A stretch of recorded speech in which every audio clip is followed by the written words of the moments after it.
Hello बच्चों, let's read the question. A thermometer has wrong calibration of course, at equal distances and capillary is of uniform diameter. It reads the melting point of ice is minus 10 degrees Celsius.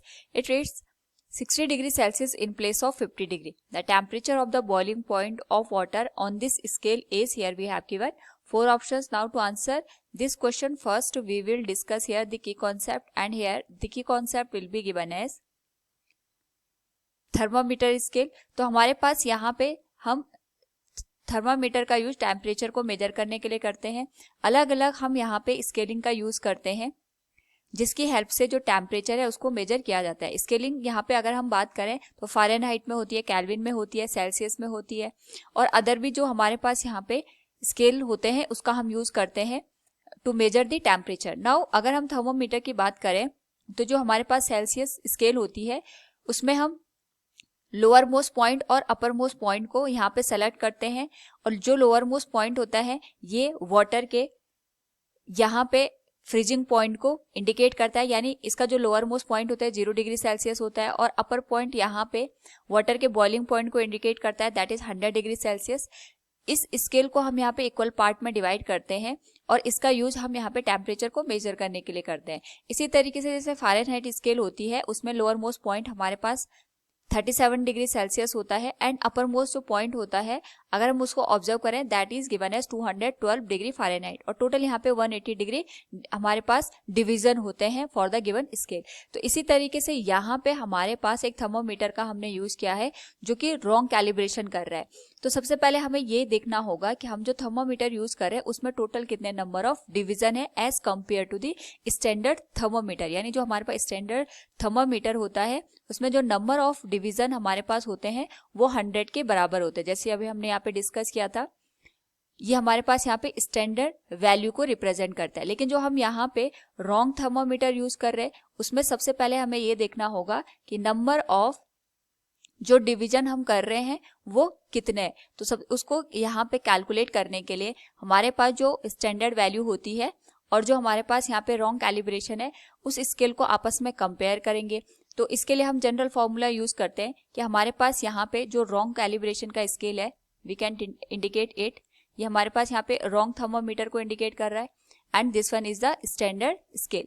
तो यहाँ पे जो lower most point आएगा वो according to the question हमारे पास यहाँ पे it should be 0 degree Celsius and upper most point यहाँ पे 100 डिग्री सेल्सियस होगा. लेकिन जो रॉन्ग कैलिब्रेशन का हम यहाँ पे यूज कर रहे हैं इन थर्मोमीटर, तो इसका जो लोअर मोस्ट पॉइंट है ये वो हमारे पास यहाँ पे -10 डिग्री सेल्सियस को इंडिकेट कर रहे हैं. लेकिन इसमें टोटल कितने डिवीजन है अभी हमें ये क्लियरिटी नहीं है, तो इसको यहाँ पे क्लियर करने के लिए हम दोनों के बीच में रिलेशन स्टैब्लिश करते हैं. That will be given as, यहाँ पे अगर हम सेल्सियस स्केल को यूज कर रहे हैं उसके करस्पॉन्डिंग जो वैल्यू निकल के आएगी that will be given as degree Celsius minus lower most point divided by upper most point minus lower most point, that is 100 minus 0 degree Celsius, and it will be equal to जो हमारे पास यहाँ पे हम wrong thermometer का use कर रहे हैं उसमें जो हमारे पास वैल्यू है उसको हम x से इंडिकेट करते हैं. इसका जो सबसे लोअर मोस्ट पॉइंट है वो -10 है, तो it will B minus of -10 divided by इसमें जो टोटल नंबर ऑफ डिवीजन है इसको हम n के बराबर कंसिडर कर लेते हैं.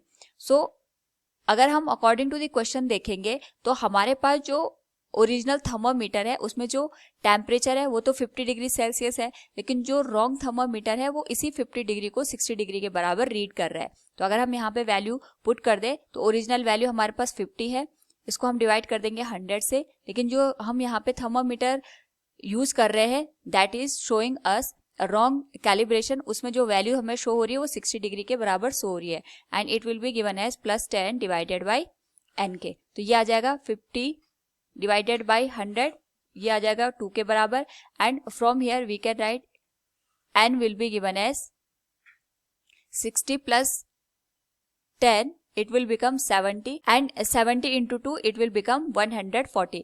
यानी हमारे पास जो थर्मोमीटर हम यूज कर रहे हैं उसमें जो कैलिब्रेशन के लिए हमारे पास नंबर ऑफ डिवीजन है टोटल 140 डिवीजन यहाँ पे शो हो रहे हैं.